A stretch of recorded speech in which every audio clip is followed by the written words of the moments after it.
Parents get a bad rap these days. Sure, being a parent myself, there may be some personal biases that have helped to lead me to that conclusion, but I think that there's some truth to the idea. It's extremely challenging to raise children in our culture. In fact, I would say, and I have said before, it has never been more challenging to raise kids than it is right now. I mean that in a literal sense, that parenting is harder today than it ever was in the whole history of the human species. And I don't think that statement is hyperbole.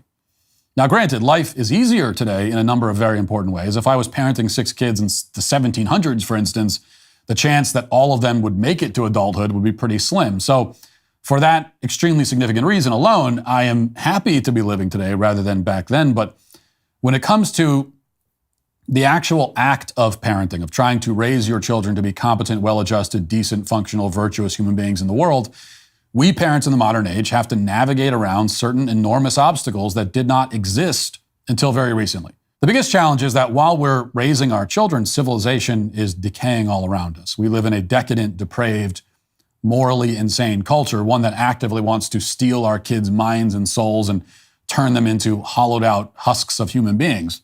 Now, of course, people have lived and parented in degenerate societies before. This, unfortunately, is a common experience in the history of human civilization. The difference now is that it's nearly impossible to escape the degeneracy. It's all around us. And homes today are filled with devices that become access points, places where our debased culture can reach in and grab a child and make him its prisoner. A child can be lost to the culture before he graduates elementary school. And he doesn't even need to leave his house. And when I say lost to the culture, I mean lost in ways previously unheard of. His entire sense of his own identity, his grasp on reality itself may be destroyed. So that's the unique challenge. It's the thing that no other generation of parent has really had to deal with, certainly not in the same way or to the same extent. So there is no roadmap for us. There's no how-to guide. The parenting wisdom passed down through the generations before us kind of runs off the tracks before it reaches us. And we're left out on our own to figure it out. This is why parents today deserve some grace, I believe. We're out here in the thick of it. We're in the trenches, doing our best. Cut us some slack. Well, some of us at least.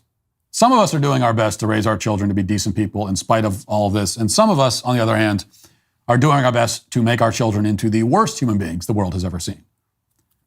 And in some cases, we must admit, the hardest parenting environment has been met by the most insufferably awful parents of all time.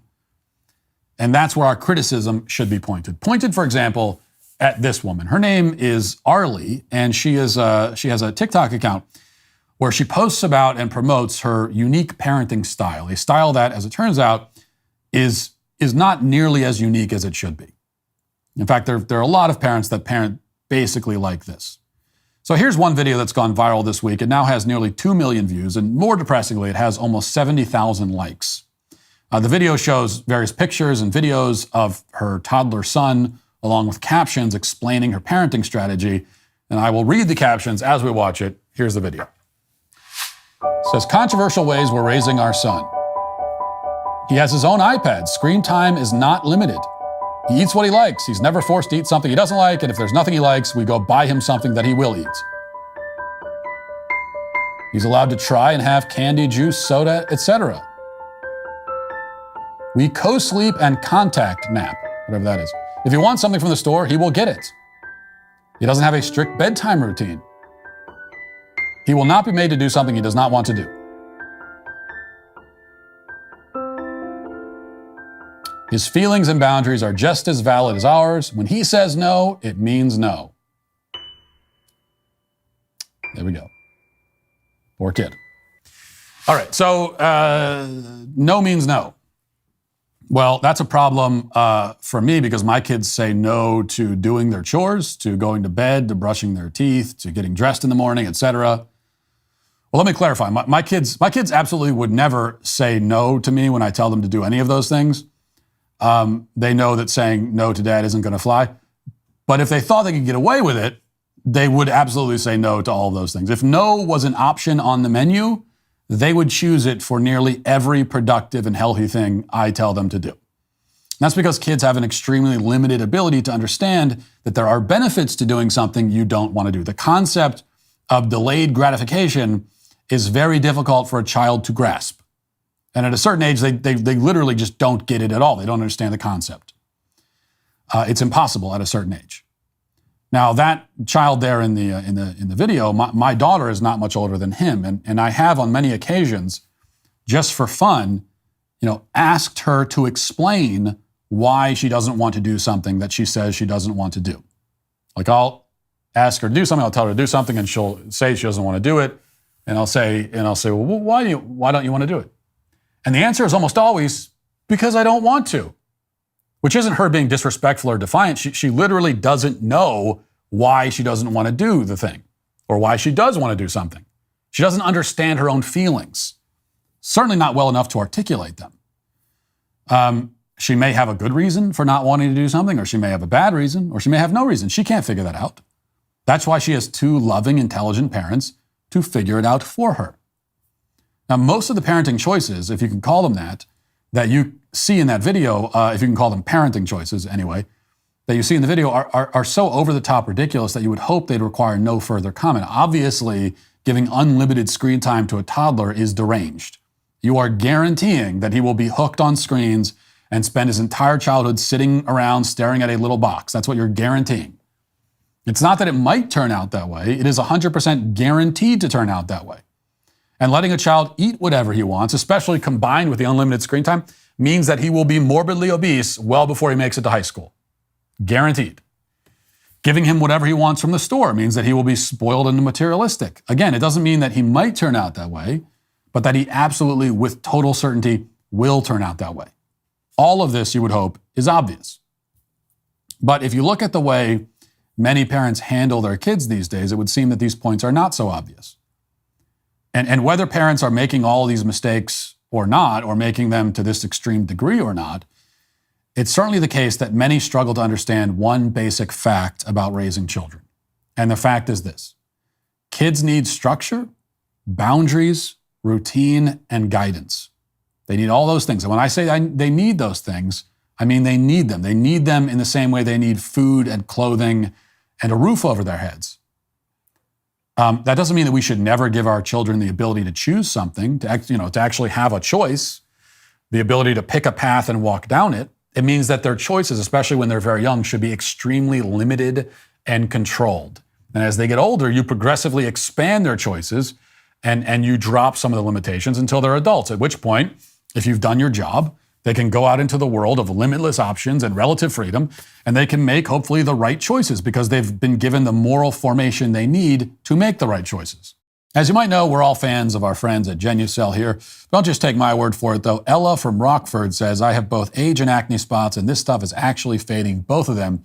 This serum is worth every penny. Ella is raving about the famous dark spot corrector from Genucel, a must-have after months of record heat and humidity. Sunspots, brown spots, discoloration, and even red inflamed patches all disappear in front of your very eyes. And here's the Genucel amazing guarantee. You'll see results on day one or your money back. So take advantage of Genucel's most popular package, which now includes the dark spot corrector plus the classic Genucel bags and puffiness treatment and immediate effects, all at about 70% off, so you can try the best skincare in the world for yourself, completely risk-free. It's simple. Go to Genucel.com/Walsh and start looking years, even decades younger. Say goodbye to dark and liver spots, bags and puffiness under the eyes, and crow's feet at Genucel.com/Walsh. That's Genucel.com/Walsh.